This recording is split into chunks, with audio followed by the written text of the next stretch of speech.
하나님 말씀 창세기 32장입니다.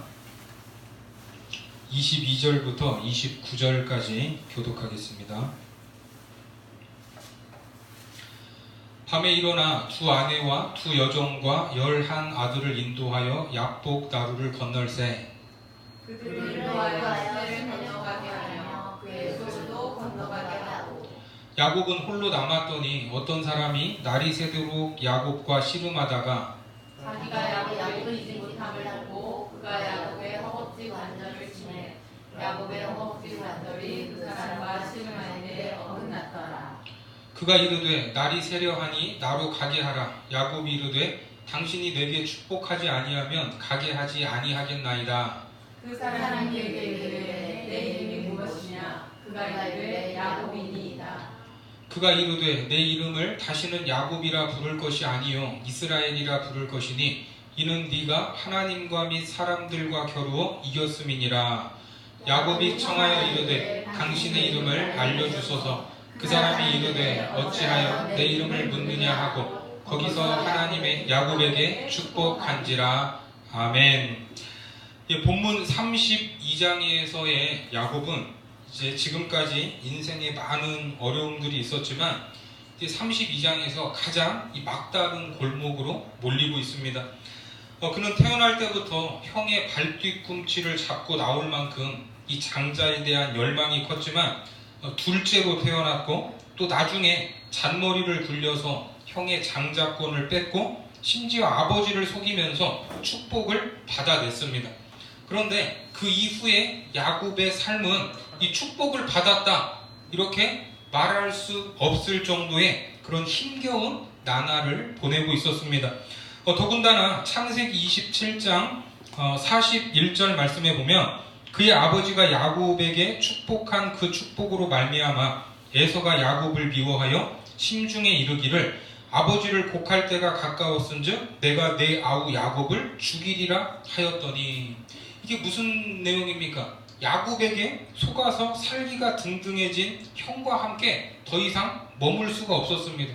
그래서 외삼촌 라반의 집으로 잠깐 피신하려고 했던 것이 20년이라는 세월이 흘러버렸습니다. 그 20년의 세월, 아내 2명을 위해서 14년을 일했고 나머지 6년은 이제 보수를 받았는데 하나님의 은혜로 큰 거부가 됐습니다. 그런데 그것이 빌미가 되어 외삼촌과 그 아들들의 미움을 받게 되죠. 결국 외삼촌 라반이 양털을 깎는 바쁜 시기에 도망치다시피 하여 떠났지만 뒤늦게 야곱이 도망친 사실을 알게 된 라반은 집안 물건을 샅샅이 살폈고 뭐가 없어진 걸 알았죠?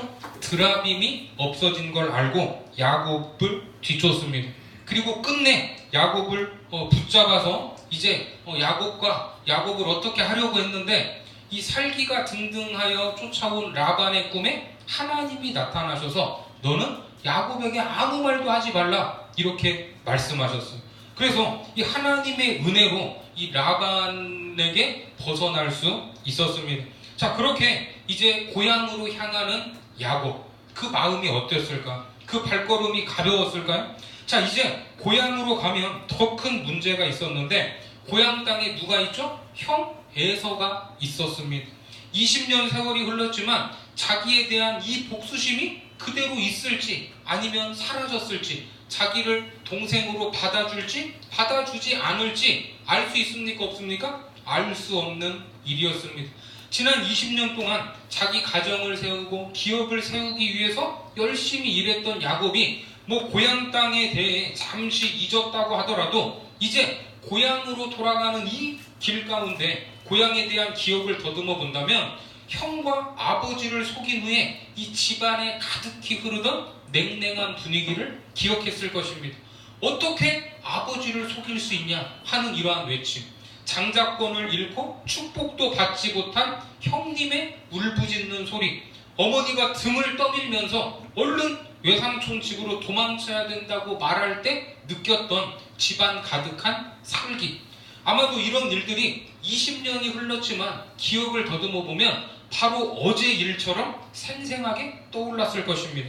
자, 그러면 그때의 감정에 사로잡힐 것이고 그때의 두려움에 휩싸일 것이 뻔한 일입니다. 생각만 해도 잠을 이루지 못하고 숨을 턱 막히게 하는 대상이 바로 형 에서였습니다.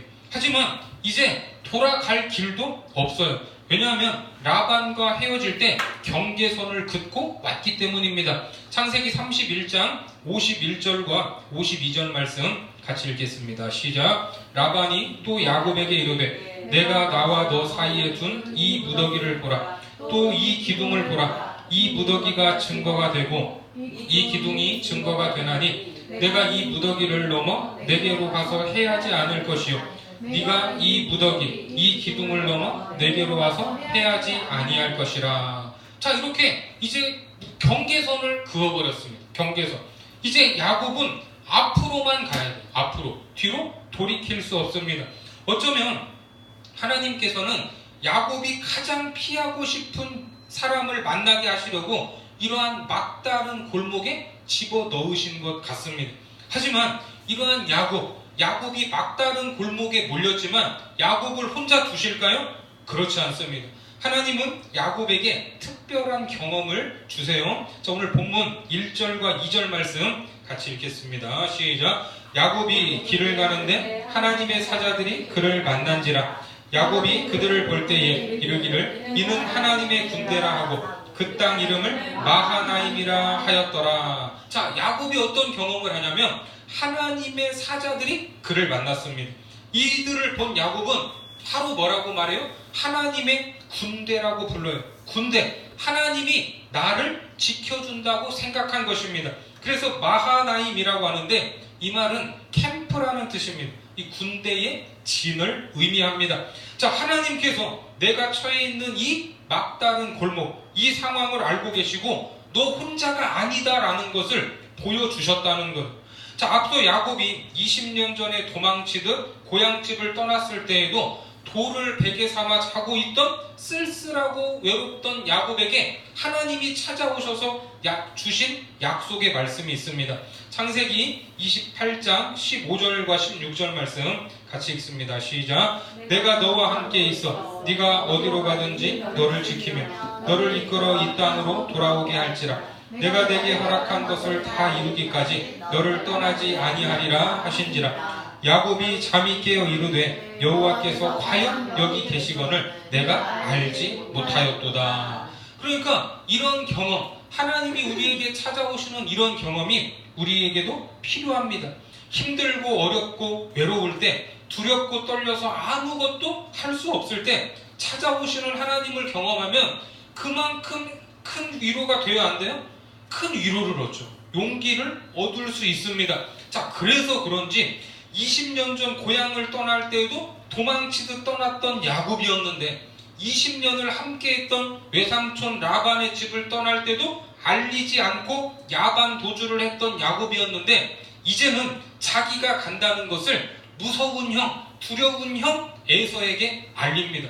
지금까지 보였던 야곱의 모습과 사뭇 다른 모습이 보여요. 자, 라반을 막아주시고 형을 생각하면 두려움 가운데 있던 자기를 찾아왔던 이 하나님의 사자, 하나님의 군대를 보면서 어떤 자신감을 얻은 것 같습니다. 자, 본문으로 가셔서 3절부터 5절까지 말씀 같이 읽습니다. 시작. 야곱이 세일 땅 에돔 들에 있는 형 에서에게로 자기보다 앞서 사자들을 보내며 그들에게 명령하여 이르되 너희는 내 주 에서에게 이같이 말하라. 주의 종 야곱이 이같이 말하기를 내가 라반과 함께 거류하며 지금까지 머물러 있었사오며 내게 소와 나귀와 양떼와 노비가 있으므로 사람을 보내어 내 주께 알리고 내 주께 은혜 받기를 원하나이다 하라 하였더니. 자, 어떻습니까? 형에게 자기가 이제 고향으로 돌아간다는 사실을 종들을 먼저 보내서 알립니다. 왜? 형의 마음이 조금이라도 풀어지기를 바라는 것 같아요. 일단 방금 읽은 말씀에 보면 형을 형이라 부르지 못하고 형을 뭐라고 불러요? 주님이라고 불러요. 주인님, 내 주께 은혜 받기를 구한다고 이렇게 말합니다. 그리고 자기는 뭐라고 말해요? 종이라고 칭합니다. 엄청 겸손한 모습으로 자기를 낮추고 있어요. 자, 왜 그랬을까? 비록 자기가 장자권을 빼앗았고 아버지의 축복까지 받았지만 그렇다고 해서 내가 뭐 대단한 존재가 된 것이 아니라는 겁니다.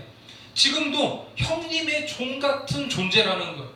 장자권이나 축복이 자기를 대단하게 만든 것이 아니라는 것을 강조하면서 오히려 지금 내가 필요한 건 뭐예요? 다른 게 아니라 형님의 은혜, 내 주의 은혜가 필요하다는 것을 강조하고 있습니다. 내 주께 은혜 받기를 원하나이다. 이 자기에게 가장 필요한 것은 형님의 은혜라고 솔직하게 고백하고 있습니다. 자기가 뭐 큰 거부가 됐고 그렇다고 해서 그 돈으로 뭔가를 해보려고 한다면 오히려 고개를 뻣뻣이 들고 봐라, 나 이렇게 복을 받았다, 나 건드리면 큰 코 다친다, 이런 마음으로 자랑하고 건들거릴 수도 있었을 것입니다. 하지만 하나님의 군대를 만나고 나서 다른 자신감, 어떤 세상적인 자신감이 아니라 하나님이 나를 지켜주실 것이라는 이 자신감이 생기니까 이렇게 솔직하고 겸손하게 반응을 할 수 있었던 것입니다. 그래서 종을 보내서 미리 알렸어요. 자, 미리 알렸는데 이제 에서를 만난 종이 돌아와서 어떤 보고를 하냐면 이 폭탄 같은 보고를 합니다. 자, 6절 말씀 같이 읽겠습니다. 시작. 사자들이 야곱에게 돌아와 이르되 우리가 주인의 형 에서에게 이른즉 그가 400명을 거느리고 주인을 만나려고 오더이다. 몇 명이요? 400명을 거느리고 지금 야곱을 만나러 출발을 했대요. 그래? 야곱이 살아있었어? 그래, 잘 됐군. 이런 환영의 메시지도 없고 아무 말도 없이 갑자기 사람들 400명을 거느리고 출발을 했다는 거예요. 사실 환영 인파로 400명은 너무나 많습니다. 아무리 생각해도 야곱을 무력으로 공격할 의도가 다분한 행동이에요. 겁에 질려 도망쳤던 동생을 생각한다면 이 환영 인파로 적어도 한 1, 20명, 많아도 한 100명 이내로 이 준비를 해도 충분한데 400명을 거느리고 집을 나섰다는 거예요. 자, 이 소식을 들은 야곱은 조금 전까지만 해도 자신감이 넘쳤는데 이제 다시 그 마음이 어떻게 돼요? 복잡해질 수밖에 없었습니다. 자, 그래서 어떻게 합니까? 7절과 8절 말씀 같이 읽습니다. 시작. 야곱이 심히 두렵고 답답하여 자기와 함께한 동행자와 양과 소와 낙타를 두 떼로 나누고 이르되 에서가 와서 한 떼를 치면 남은 한 떼는 피하리라 하고. 자, 야곱이 하나님의 군대를 만나서 마하나임이라고 하고 거기서 자신감을 얻어서 종을 먼저 보내 자기가 돌아온다는 사실까지 알렸지만 막상 형이 400명을 거느리고 오고 있다는 이 말에 두려웠습니다. 두려웠어요. 너무나 두려웠어요. 그래서 이 두려움 앞에 또 다른 반응을 하게 되는 것입니다. 사실 우리도 그렇지 않습니까? 말씀을 통해서 은혜를 받고 막 힘을 얻고 깨달으면 할렐루야 하면서 찬송하고 감사하다고 하고 방방 뛰지만 막상 내 눈앞에 펼쳐진 어려운 상황과 환경을 마주하게 되면 어떻게 돼요? 믿음, 소망, 사랑은 다 어디로 사라지고 우리 안에는 뭐만 남죠? 두려움과 염려와 근심, 걱정으로 가득 차면서 현실적인 계산을 하게 되고 잔머리로 그 상황을 벗어나려고 합니다. 지금까지 하나님이 인도하셨는데 분명히 그것을 경험해서 알고 있는데 그 하나님이 앞으로도 인도하실까? 만약에 인도하지 않으면 어떻게 될까? 하는 마음이 들 때가 있습니다. 실제 두려움에 사로잡히면 뭐가 제일 복잡해져요? 머리가 제일 복잡해져요. 이것을 할까 저것을 할까, 이렇게 해야 되나 저렇게 해야 되나. 그렇지 않습니까? 이렇게 되면 하나님은 전혀 생각나지 않고 마주한 현실에 눌려서 수많은 꼼수들을 생각하게 된다는 것입니다. 지금 야곱이 그러고 있어요. 야곱이 가축을 두 떼로 나누어서 한 떼가 공격당하면 이게 한 번에 다, 이게 지금 어떻게 모은 재산인데 이게 한 번에 다 날릴 수가 없잖아. 그러면 봐서 이 반절이라도 좀 거두자 하는 이 경우의 수를 따지고 있습니다. 그러니까 진리는 우리를 자유케 하는 것인데 뭔가 살아가는 삶이 복잡해지고 경우의 수가 많아지고 잔머리가 돌아가고 있다면 그것은 내가 무엇에 사로잡혀 있다? 어떠한 두려움과 걱정, 염려에 사로잡혀 있다는 반증이 되는 것입니다. 하지만 복잡하게 계산하면 계산할수록 또 다른 두려움이 찾아오는 것을 막을 수 없습니다. 이 순간에 우리가 집중해야 할 것이 무엇입니까? 한 따라해 보세요. 하나님의 은혜를 기억하는 것이다. 그렇습니다. 구약에 보면 기억하라는 명령이 많이 나와요. 무엇을 기억해야 됩니까? 하나님을 기억하고 그가 행하신 일을 기억하고 그가 하신 말씀을 기억해야 합니다. 야곱도 두려움에 사로잡혀서 머리에서 지금 연기가 날 정도로 이게 산 저게 산을 하고 있었지만 결국 하나님의 말씀을 기억했습니다.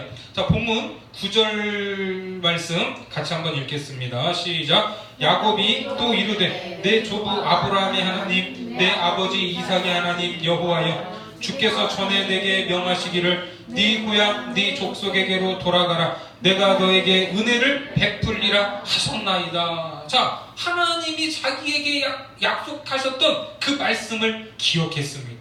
이 약속의 근거에서 하나님 앞에 이런 고백을 드려요. 10절 말씀 보니까 나는 주께서 주의 종에게 베푸신 모든 은총과 모든 진실하심을 조금도 감당할 수 없사오나 내가 내 지팡이만 가지고 이 요단을 건넜더니 지금은 2때나 이루었나이다. 이게 무슨 말입니까? 내가 가진 것은 지팡이 하나였지만 지금까지 내가 얻은 모든 것들이 누구의 은혜다? 하나님의 은혜였다는 것이고 내가 잘나서 여기까지 온 것이 아니라는 고백입니다. 지금 자기가 어떤 존재였는가를 정확히 파악하고 있습니다. 쉽게 말해서 하나님, 저는 자격이 없는 존재입니다. 하나님, 저는 지금 무엇보다도 하나님의 은혜가 필요합니다. 이러한 고백이에요. 그리고 솔직하게 그 두려움을 하나님 앞에 쏟아놓습니다. 본문 11절과 12절 말씀 같이 봅니다. 시작. 내가 주께 간구하오니 내 형의 손에서 에서의 손에서 나를 건져내시옵소서. 내가 그를 두려워하면 그가 와서 나와 내 처자들을 칠까 겁이 나기 때문이니라. 주께서 말씀하시기를 내가 반드시 내게 은혜를 베풀어 내 씨로 바다에 셀 수 없는 모래와 같이 많게 하리라 하셨나이다. 그렇습니다.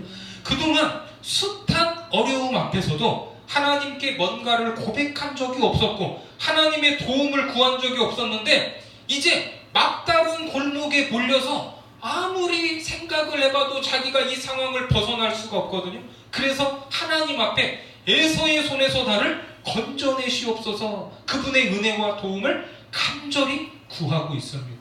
자, 이렇게까지 하나님이 막다른 골목에 몰아 넣으셨어요. 자, 그런데 이제 이어지는 야곱의 행위를 보면 이제 좀 의아하기도 합니다. 의아하기도 하고 이것이 지혜인가 싶기도 하고 자, 지금 하나님 앞에 자신의 모습과 솔직한 심정을 고백한 후에 하나님의 도움을 구했어요. 그러면 이어지는 행동이 자, 어떤 행동인지 여러분들 한번 주의해서 잘 보시기 바랍니다. 자, 13절부터 20절까지 말씀 한 절씩 교독하겠습니다. 야곱이 이제 하나님께 도움을 구한 이후에 하는 행동입니다.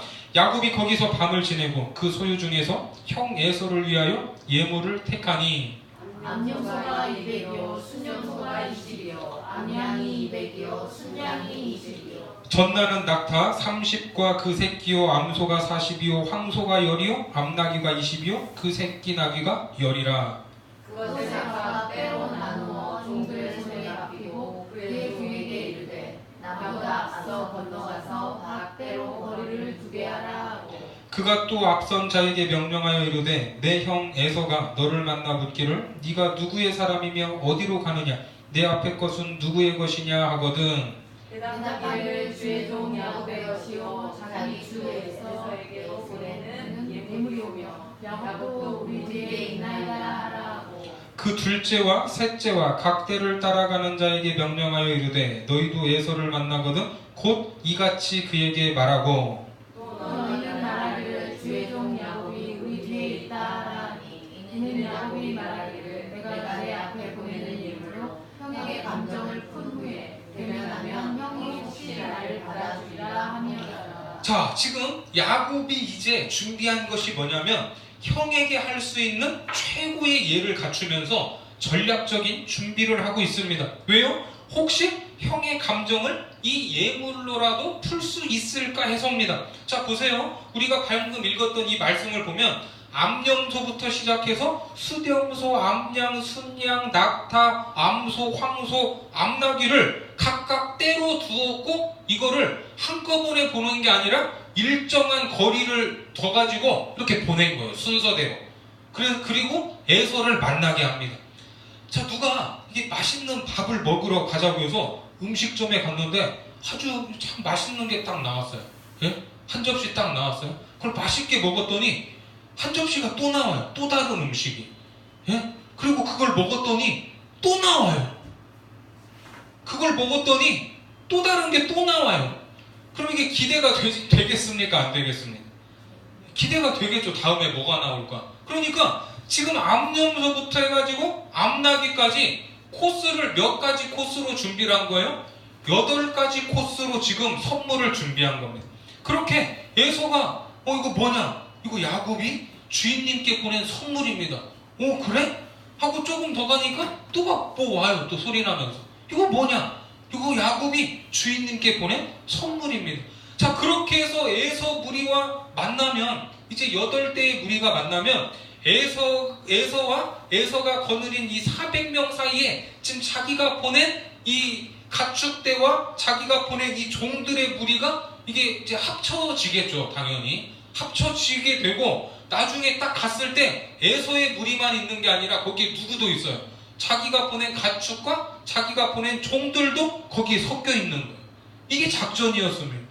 자, 여러분, 이 하나님의 도움을 간절히 구한 야곱의 이런 행위가 믿음의 연장선상에 있는 것입니까? 아니면 자기 방법을 버리지 못한 하나님을 전적으로 신뢰하지 못하는 행위입니까? 이 학자들 사이에서도 의견이 갈려요. 이게 믿음이 없는 행위다. 아니다. 기도를 했어도 최선을 다해야 할 의무가 있다. 여러분들은 어떻게 생각하십니까? 그래도 이게 자기 방법을 좀 써보려고 하는 모습이 여전히 남아 있었던 것 같습니다. 왜냐하면 자기 이제 이렇게 했어도 이 야곱의 마음이 편하지가 않았어요.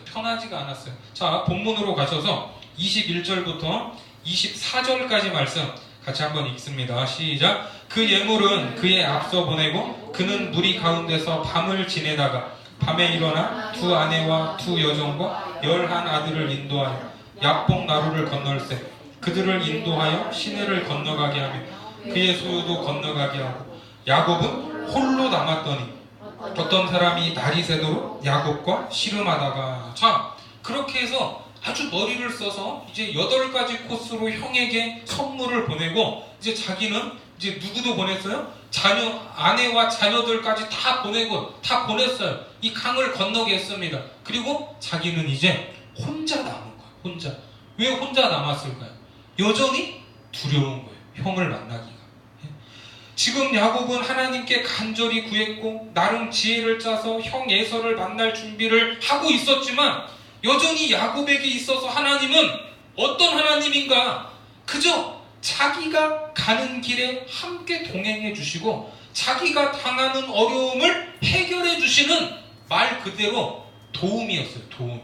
야곱에게 있어서 하나님은 그런 하나님이었습니다. 물론 우리도 야곱처럼 내 인생의 주인공은 나여야 하고 하나님은 내가 어려울 때 해결사처럼 등장하셔서 그냥 한 번씩 짱 하고 능력을 베풀어 주시고 뭔가를 주시는 분으로 여길 때가 많이 있죠. 예? 그렇게 여기기도 하죠. 그래서 어떤 소원들, 그것이 세상적인 욕심이든 하나님의 영광이든 하나님께 달라고 하고 어려운 일 앞에서 내 방법을 사용하다가 너무나 다급하면 오늘 야곱처럼 막다른 골목에 몰리면 하나님을 찾기도 합니다. 하지만 그 모든 일들을 통해서 내 뜻과 내 계획과 내가 구상했던 나의 인생이 만들어져 가는 것이 아니라 결국은 하나님이 계획하시고 하나님이 만들어 가시고자 하는 뜻에 내가 순종해야 된다는 것입니다. 이해가 되세요? 그래서 지난 20년 세월 동안 라반과의 치열한 싸움을 했고 지금은 형에 대한 두려움과 싸우고 있습니다.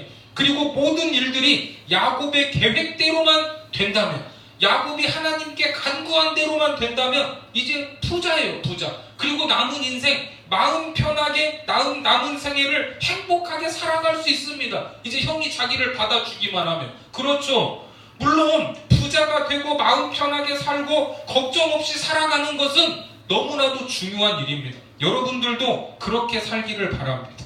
그렇게 열심히 살아가시기를 바랍니다. 하지만 우리는 그것만을 위해서 부름받은 존재가 아니라는 거예요. 여러분, 부자가 되면 끝입니까? 행복하면 인생 성공입니까? 우리는 그 이상이어야 합니다. 그래서 바로 야곱의 생애에서 하나님이 원했던 싸움은 라반과의 싸움도 아니고 형 에서와의 싸움도 아닙니다. 오늘 홀로 남은 야곱에게 어떤 사람이 찾아와서 씨름을 걸었어요. 싸움을 걸었습니다. 자, 그런데 그 결과가 어떻게 됐습니까? 25절 같이 봅니다. 시작. 자기가 야곱을 이기지 못함을 보고 그가 야곱의 허벅지 관절을 치매 야곱의 허벅지 관절이 그 사람과 씨름할 때에 어긋났더라. 자, 이 말은 한마디로 뭐냐면 너 야곱, 너 그런 식으로 인생 살면 안 돼. 너는 나만 바라보고 내 계획과 뜻에 순종해야 된다? 내 방식대로 살아갈 때 너에게 진짜 행복이 있는 거야. 이러한 씨름을 걸었는데 야곱이 고집을 피웠어요. 버텼어요. 결국 예상외로 그가 야곱을 이기지 못해서 허벅지 관절을 쳤다고 합니다. 여기서 허벅지 관절을 쳤다는 거는 심판을 선언한 거예요. 심판을. 그런데 여러분, 우리 속담에 자식을 이기는 부모가 있대요, 없대요? 예? 자식을 이기는 부모도 있는데 그런 속담도 있어요. 네? 자식을 이기는 부모 없다라는 이러한 속담이 있지만, 그러면 이걸 뒤집어서 봤을 때 부모를 이겨먹으면 자식에게 영광입니까? 내가 우리 엄마를 이겼어. 내가 우리 아빠를 이겨먹고 내 뜻대로 했어. 그럼 이게 자기에게 면류관입니까? 이 말은 뭐예요? 부모가 그렇게 말을 해도 듣지 않고 고집을 피우고 버티면 부모가 나중에 뭐라고 말하죠? 예? 그래, 내가 졌다. 네 맘대로 해라. 이 말은 뭐 이제 문자 그대로 하면 네가 이겼다고 한 말이죠. 네가 이겼다. 지금 오늘 본문에 야곱을 이기지 못함을 보고 이게 지금 그런 뜻이에요. 그러면 이게 진짜 이긴 거예요? 아, 내가 부모를 이겼다. 이제는 내 맘대로 해도 된다. 이겁니까? 이게 아니죠.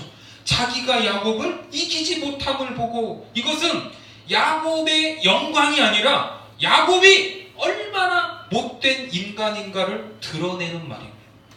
말을 해도 듣지 않고 자기 고집을 피우고 있다는 이 책망이요, 네 맘대로 한번 살아봐라 하는 심판의 선언입니다. 이때 야곱이 이제 뭔가를 깨달았는지, 자, 이렇게 말해요. 자, 본문 26절 같이 봅니다. 시작. 그가 이르되 날이 새려하니 나로 가게 하라. 야곱이 이르되 당신이 내게 축복하지 아니하며 가게 하지 아니하겠나이다. 이 말도 바꿔서 말하면 하나님, 저를 그냥 두지 마세요. 하나님, 저를 버리지 마세요. 저를 도와주세요. 저는 주님이 필요합니다. 이 뜻이에요. 이 뜻. 이 축복하라는 말이.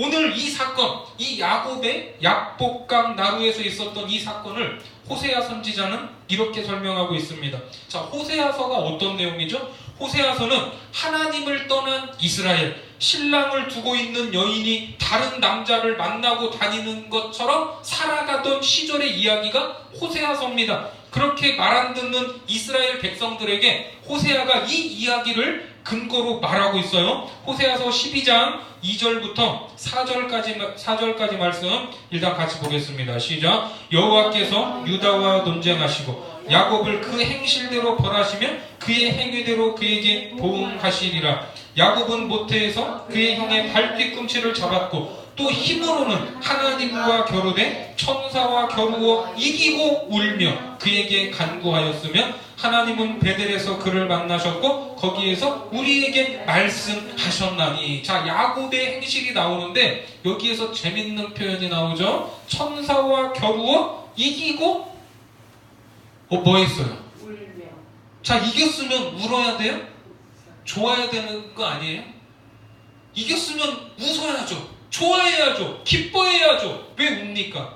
이거는 하나님이 야곱에 대해 절망한 사건입니다. 절망한 사건이에요. 자, 5절과 6절 이어서 봅니다. 여호와는 만군의 하나님이시라. 여호와는 그를 기억하게 하는 이름이니라. 그런즉 너의 하나님께로 돌아와서 인내와 정의를 지키며 항상 너의 하나님을 바랄지니라. 어떻습니까? 야곱의 이 사건은 항상 하나님만을 바라보고 다시 돌아오라는 명령이었습니다. 하나님에 대한 첫 인식, 야곱에 있어서 하나님에 대한 첫 인식이 베델의 사건이었다면, 오늘 이 약복강가의 사건은 하나님이 야곱의 인생에 찾아오셔서 전면전을 선포하신 거예요. 내가 네 인생의 주인이 좀 되어야 되겠다. 이 싸움을 거신 것입니다. 그런데 야곱은 자기 방법을 포기해요? 포기하지 않아요? 포기하지 않고 이런저런 짓을 하려고 합니다. 쉽게 말하면 겉으로는 그리스도인이고 성도고 교인인데 살아가는 방법은 여전히 세속적인 사람이었던 것입니다. 세상 사람과 구별이 되지 않는 그런 사람, 그게 바로 야곱이었습니다. 인간적인 방법과 세상적인 수단을 내려놓지 못하고 살아가고 있는 인생들, 그것을 뿌리 뽑자는 것이 바로 약복강가의 씨름이었습니다. 그리고 그 자리에서 이름이 바뀌게 돼요. 자, 본문 27절 말씀 같이 봅니다. 시작. 그 사람이 그에게 이르되 네 이름이 무엇이냐? 그가 이르되 야곱이니이다. 자, 히브리적인 개념에서 이름은 언제나 그 본질을 지칭하는 것입니다. 야곱, 왜 야곱이었죠? 발뒤꿈치를 잡아서 붙은 이름 아닙니까? 그러니까 지금까지 네가 살아온 인생이 야곱이었다는 거, 네 인생이 그랬다는 것입니다. 네 힘으로, 네 방법으로, 네 생각으로 누군가의 발뒤꿈치를 움켜잡고 살았다는 것, 이것을 돌아보게 하십니다. 이름을 물으니까 그가 대답해요. 그가 이르되 야곱이니이다. 야곱이니이다. 제가 야곱입니다. 저는 그런 놈이었습니다. 붙잡고 움켜쥐고만 살던 인간이었습니다. 처음으로 자기 스스로 어떻게 하지 못하는, 자기도 자기를 어떻게 하지 못하는 이 모습, 절망감으로 자기 이름을 대답하고 있는 거. 그런데 여기에서 뭘 바꿔주시죠? 이름을 바꿔주세요. 28절 봅니다. 시작. 그가 이르되 네 이름을 다시는 야곱이라 부를 것이 아니요 이스라엘이라 부를 것이니 이는 네가 하나님과 및 사람들과 겨루어 이겼음이니라. 자, 이스라엘의 뜻은 원래 하나님이 다스리신다, 하나님의 다스림을 받기를 원한다 라는 뜻인데, 여기서는 하나님과 싸워 이겼다라는 의미로 나오죠. 하나님을 이겼다고 하면 이게 대단한 거예요? 안 대단한 거예요? 엄청 대단해 보이지만 그러지 않습니다. 이스라엘, 너는 하나님을 이긴 녀석이야. 이스라엘로 불릴 때마다 뭐가 생각나요? 야곱의 삶이 생각나요. 내가 불순종했던 나의 과거를 떠올려야 했습니다. 그러니까 오늘 이 싸움은 하나님이 야곱 인생의 도우미가 아닌 주인으로 찾아오신 싸움인데, 진정한 이김이 무엇이냐? 바로 하나님을 인생의 주인으로 모시고 그분의 통치와 그분이 공급하시는 힘으로 살아갈 때 이기는 자가 된다는 것입니다. 아멘이십니까? 그래서 축복을 받아요. 축복을 29절과 30절 말씀 같이 봅니다. 시작. 야곱이 청하여 이르되 당신의 이름을 알려주소서. 그 사람이 이르되 어찌하여 내 이름을 묻느냐 하고 거기서 야곱을 축복한지라. 그러므로 야곱이 그곳 이름을 브니엘이라 하였으니 그가 이르기를 내가 하나님과 대면하여 보았으나 내 생명이 보존되었다 함이더라. 브니엘, 하나님의 얼굴을 봤다는 것입니다. 라반의 얼굴을 피해서 갔더니 누구의 얼굴을 봤어요? 하나님의 얼굴을 보게 되는 역사. 형의 얼굴을 보기가 두려워 홀로 남았을 때 하나님의 얼굴을 보게 되는, 위기가 기회로 바뀌었고 어떠한 환난 앞에서도 생명을 보전받는 이 하나님의 얼굴을 보게 된 것입니다. 그러니까 이스라엘이라는 이름의 본질은 하나님이 없으면 살 수 있어요, 없어요? 살 수 없다는 것입니다. 하나님만 있으면 살 수 있다는 절대적인 믿음 앞에 서는 것이고, 그때부터 진정한 자유를 얻게 되는 것입니다. 하나님만 있으면 세상의 어떤 것에도 얽매이지 않게 되는 능력을 얻게 되는 것, 그것이 이스라엘입니다. 그래서 약복강가는 그동안 움켜잡았고 움켜잡으려고 했던 모든 것들을 내려놓는 싸움이었고 하나님만을 바라봐야 하는 싸움이었습니다. 그것이 이스라엘 이기는 자가 되어가는 과정입니다. 오늘 우리의 인생에서도 오늘도 내일도 치열하게 살아가는 여러 가지 싸움들이 있습니까? 없습니까? 있습니다. 하지만 이 싸움들 중에서 가장 중요한 싸움이 바로 오늘 야곱이 싸웠던 이 싸움인 줄 믿으시기 바랍니다. 그래서 우리에게도 이러한 약복강이 필요한 거예요. 호세아 선지자의 말처럼 약복강가는 누구만 바라보라? 하나님만 바라보라. 그분에게만 소망이 있다는 것입니다. 이 가장 중요한 싸움에서 우리가 매일매일 이기고 승리하여 하나님의 얼굴을 대면하는 복된 성도님들 되시기를 주님의 이름으로 축원합니다. 기도하겠습니다. 오늘도 우리에게 복을 주시는 아버지 하나님, 우리 인생길에서 피할 수 없는 치열한 싸움들이 계속되고 있습니다. 세상의 경제, 또 사람들과의 싸움, 모두가 이겨야 하는 싸움들이지만 무엇보다도 하나님 앞에서 이스라엘이 되는 이 싸움을 이기기를 원하오니 내 생각과 내 방법을 내려놓고 하나님의 통치권 아래에 순복할 수 있도록 인도하여 주옵소서. 세상의 그 어떤 것보다 하나님을 바라보게 하여 주옵소서. 또한 하나님이 주시는 힘으로 살아가기를 원하오니 매일의 삶 가운데 하나님을 대면하여 아는 사람, 복 있는 자녀들 될 수 있도록 축복하여 주옵소서. 예수님의 이름으로 기도드립니다. 아멘.